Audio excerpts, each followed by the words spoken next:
ఓం నమో నారాయణాయ నమ. ఆత్మబంధువులందరికీ నమస్కారం. శ్రీమదాంధ్ర భాగవతంలో ఈ ఇప్పుడు కపిల మహర్షి పెరిగి పెద్దవాడయ్యాడు. బిందు సరోవరంలో కూర్చొని తపస్సు చేసుకుంటున్నాడు. కర్దమ ప్రజాపతి తన భోగోపకరణాలన్నిటినీ భార్యకి ఇచ్చి వెళ్ళాడు. భర్త వెళ్ళిపోగానే ఇన్ని భోగోపకరణాల మీద దేవహూతికి వైరాగ్యం పుట్టింది.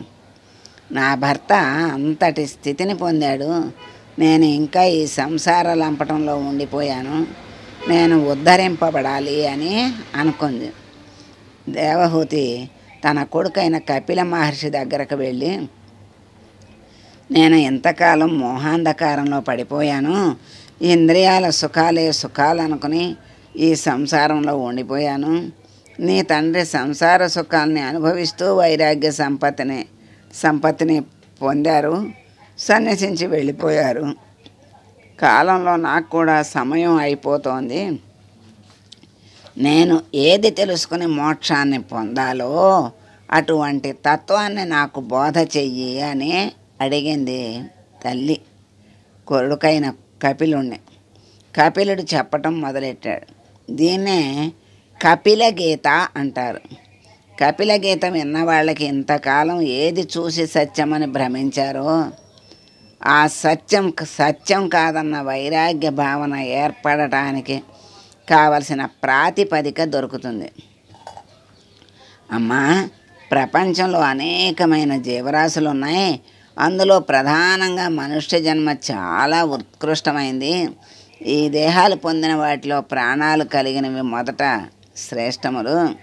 చెట్లకి ప్రాణం ఉన్న చెట్ల కన్నా గొప్పతనం ఒకటి ఉంది. స్పర్శ జ్ఞానం కలగటం చేత వృక్షాల కంటే స్పర్శ జ్ఞానం ఉన్నది గొప్పది. స్పర్శ జ్ఞానం ఉన్నదానికంటే రసజ్ఞానం ఉన్నది గొప్పది. రుచి కూడా చెప్పగలిగినటువంటి ప్రాణి గొప్పది. దానికంటే వాసన కూడా చెప్పగలిగిన భృంగములు గొప్పవి. వాటికంటే శబ్దము వినగలిగిన పక్షులు గొప్పవి. శబ్దములు వినగలిగిన దానికన్నా అనేక పాదములు ఉన్న జంతువు గొప్పది. ఆవు, గేదె, మేక మొదలైన 4 పాదాలు కలిగి సాధుత్వం ఉన్నవి గొప్పవి. 4 పాదాలు ఉన్న జీవి కంటే శరభము 2 పాదములు ఉన్న మనిషి సృష్టి యందు చాలా గొప్పవాడు అన్నాడు. యథార్థానికి ఈశ్వరుడు ఒక్కడే. అంతటా నిండి ఉన్నటువంటి పరమాత్మ దర్శనం అందరూ చేయలేరు. ఆ స్వామి పరమభక్తులైన వాళ్ళని ఉద్ధరించడానికి ఒక మూర్తిగా వచ్చి నిలబడ్డాడు. ఒక మూర్తిని నీ హృదయ స్థానంలో నిక్షేపించు. ఏదో ఒక మూర్తిని నీ హృదయంలో పెట్టుకో. ఆ మూర్తిని ధ్యానం చెయ్యి. ధ్యానం అంటే ఎలా ఉండాలో తెలుసా? పరమ సంతోషంతో నీ మనస్సును ఆయన పాదార విందాల దగ్గర చేర్చు. స్వామి సౌందర్యాన్ని అనుభవించటం ప్రారంభిస్తే తేనె మరిగిన సీతాకోక చిలుకల హృదయం దానిలోనే రంజెల్లడం మొదలు పెడుతుంది. మనస్సుకి భోగాల వైపు వెళ్ళాలని అనిపించదు. ప్రయత్నపూర్వకంగా భక్తి యోగాన్ని అనుష్ఠానం చెయ్యాలి. చేత కాకపోతే కనీసం శ్రవణం చేయటం మొదలుపెట్టాలి. ఎవరు భాగవతులతో కూడి తిరుగుతున్నారో, ఎవరు ధ్యానం లోపల చెయ్యగలుగుతున్నారో, ఎవరు ఈశ్వరుని యందు ఉత్సాహాన్ని పెంచుకుంటున్నాడో వాళ్ళు పునరావృత్తి రహిత శాశ్వత శివ సాయుధ్యాన్ని పొందుతున్నారు అని చెప్పాడు. అంటే ఇంకా జన్మ లేని స్థితిని పొందుతున్నారు అని చెప్పారు. ఆ మాటలను విన్న దేవహూతి భోగాలన్నిటినీ తిరస్కరించి శ్రీకృష్ణ పరమాత్మని హృదయంలో నిలిపి ధ్యానం చేయటం మొదలెట్టింది. ఈశ్వర స్మరణ వలన జ్ఞానం పొంది ఈ విషయాలు విన్న తరువాత ప్రయత్నపూర్వకంగా భోగాలు ఉద్ధరించేవి కావని తెలుసుకుని వాటిని త్రోసిరాజని వైరాగ్యాన్ని పొంది శ్రీకృష్ణ భగవానుని యందు చేరి శాశ్వతాన్ని పొందింది. ఇది జీవులందరూ విని ఉద్ధరించబడవలసిన మహోత్కృష్టమైన గాథ. ఆయన ఆ తల్లికి చక్కగా ఎలా మోక్షాన్ని పొందాలి అని అడిగిన తల్లికి, ఒక మూర్తిని నీ హృదయంలో ప్రతిష్ఠించుకో, ఆ మూర్తి యందు ధ్యాస పెట్టి దాని అందే ధ్యానం చెయ్యి, అలా చేసినట్లయితే నువ్వు శాశ్వత పదాన్ని పొందుతావు అని చెప్పారు. అప్పుడు కృష్ణ భగవానుని హృదయంలో నిలుపుకొని ఆయన్నే ఈ తలుస్తూ భౌతికమైనటువంటి భోగాలన్నిటినీ వదిలేసి ఈ భక్తి వైరాగ్యం కలయిక వలన జ్ఞానాన్ని పొంది, ఆ జ్ఞానము వలన స్వామిని స్మరించి, ఆ స్మరించటం వల్ల మోక్షాన్ని పొందింది. ఈ విధంగా అందరూ విని ఉద్ధరించబడవలసిన గాథ. అంటే అందరూ వింటే విన్న వాళ్ళకి మనసులో ఆ భావన కలిగి ఆ విధంగా ఆచరించి మోక్షాన్ని పొందుతారు కనుక అందరూ కూడా గొప్పవాళ్ళు ఉద్ధరింపబడతారు అని చెప్పారు. చతుర్థ స్కందం దక్షయజ్ఞం. చతుర్ముఖ బ్రహ్మగారి శరీరంలోంచి కొంత సృష్టి జరిగిందని గతంలో చెప్పుకున్నాం. ఈశ్వరుని దేహంలోంచి వచ్చిన సృష్టి కొంత ఉంది. అందులో 10 మంది ప్రజాపతుల్ని ఆయన శరీరం నుండి సృష్టించాడు. అటువంటి వాళ్ళలో ఆయన బొటనవేలు నుంచి జన్మించిన వాడు దక్ష ప్రజాపతి. నేత్రాల్లో నుంచి జన్మించిన వాడు అత్రి మహర్షి. అత్రి మహర్షి సంతానమే ఆత్రేయస గోత్రికులు. దక్ష ప్రజాపతి 10 మంది ప్రజాపతులకు నాయకుడు. దక్ష ప్రజాపతికి 16 మంది కుమార్తెలు. వారికి ఆయన వివాహం చేశారు. అందులో మూర్తి అనబడే ఆవిడ గర్భం నుంచి నరనారాయణులు ఉద్భవించారు. వారే బదరిలో తపస్సు చేశారు. ఉద్ధవుడు ఉండడం, నరనారాయణులు అక్కడ తపస్సు చేయటం, ప్రహ్లాదుడు అక్కడికి వెళ్ళడం, ఇలాంటి వాటి వలన బదరీ క్షేత్రానికి అంత గొప్పతనం వచ్చింది. బదరికావనంలో తిరిగాడు కాబట్టి ఆయనకి బాదరాయణుడు అనే పేరు వచ్చింది. వ్యాసుడు అక్కడ కూర్చుని తపస్సు చేశాడు, భాగవతాన్ని రచన చేశాడు. బ్రహ్మ బొటనవేలు నుండి ఆవిర్భవించిన దక్ష ప్రజాపతికి కలిగిన కుమార్తెలలో సతీదేవిని రుద్రుడికిచ్చి వివాహం చేశారు. దక్ష కుమార్తెల్లో 15 మందికి సంతానం కలిగారు. శంకరునికి సతీదేవికి సంతానం కలగలేదు. శివుడు సాక్షాత్తుగా బ్రహ్మము.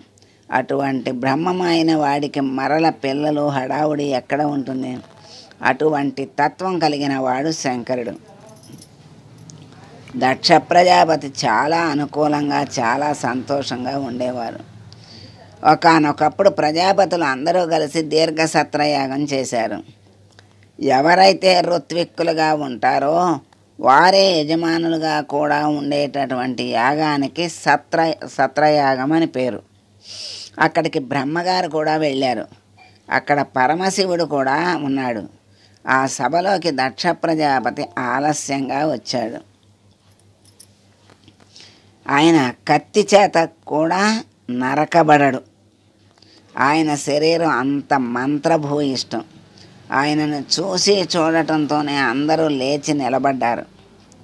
బ్రహ్మగారు భర్గుడు మాత్రం లేవలేదు. బ్రహ్మగారు పెద్దవారు గనక ఆయన లేవనవసరం లేదు.